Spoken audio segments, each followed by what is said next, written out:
اعوذ باللہ من الشیطان الرجیم بسم اللہ الرحمن الرحیم۔ حضرت ابو ہریرہ رضی اللہ عنہ سے روایت ہے، فرماتے ہیں کہ رسول اللہ صلی اللہ علیہ وسلم نے فرمایا لا یستر عبد عبدا فی الدنیا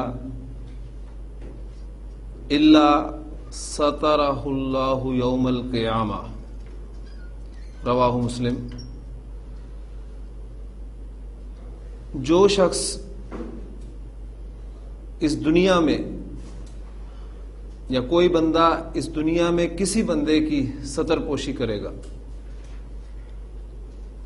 تو اللہ تعالیٰ قیامت کے دن اس کی ستر پوشی فرمائیں گے۔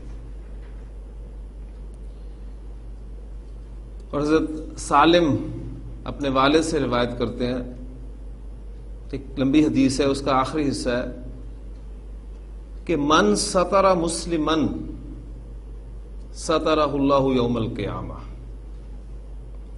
اب یہ جملہ جو میں نے آپ کے سامنے آخری بولا ہے، اس کو آپ بڑی آسانی سے اپنے سبق کے اعتبار سے بھی انالائز کر سکتے ہیں۔ میں یہ جملہ بورڈ پر لکھتا ہوں، اور جو کل ہم نے ٹاپک جہاں پر ختم کیا تھا اسی سے اس کا آغاز ہو جائے گا۔ سترہ، اس نے ستر چھپایا، پردہ پوشی کی۔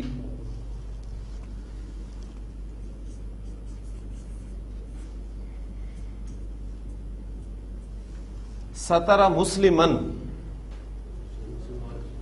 ٹھیک ہے۔ اب مسلمن نکرہ استعمال ہوا ہے، مفعول، تو یعنی کسی مسلمان کی ستر پوشی کی۔ سترہ مسلمن، اس نے کسی مسلمان کی پردہ پوشی کی۔ کس نے؟ اچھا، اب اس کو کل ہم نے یہ کیا تھا نا ٹاپک کے جملہ فعلیہ کو منفی بنایا تھا اور سوالیہ بنایا تھا۔ اس کے شروع میں من لگا دوں، من ستر مسلمن، تو اگر آپ اس کو سوالیہ لیں تو کس نے کسی مسلمان کی ستر پوشی کی۔ لیکن ہم پڑھ چکے ہیں کہ اسماء استفہام اسماء موصولہ کے طور پہ بھی استعمال ہوتے ہیں۔ آپ کو یاد ہوگا جب ہم نے جملہ اسمیہ پڑھا تھا تو اس وقت اسماء استفہام کو ہم نے اسماء موصولہ کے طور پہ بھی استعمال کیا تھا، جس میں سے ما اور من تو بہت زیادہ استعمال ہوتے ہیں۔ اب ہم اس کا ترجمہ کریں گے من ستر مسلمن، جس نے کسی مسلمان کی ستر پوشی کی۔ ٹھیک،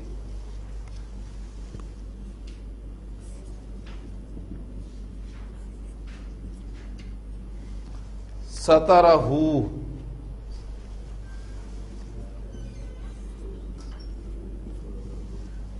اب یہ ایک حصہ ہو گیا آپ کے لیے۔ یہ ایک جملہ ہے جس میں ایک شرط بیان کی گئی ہے کہ جو کسی مسلمان کی ستر پوشی کرے گا سترہ اللہ، اللہ اس کی ستر پوشی کرے گا۔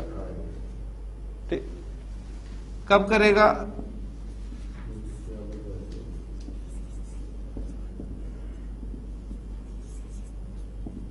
یوم القیامت، قیامت کے دن۔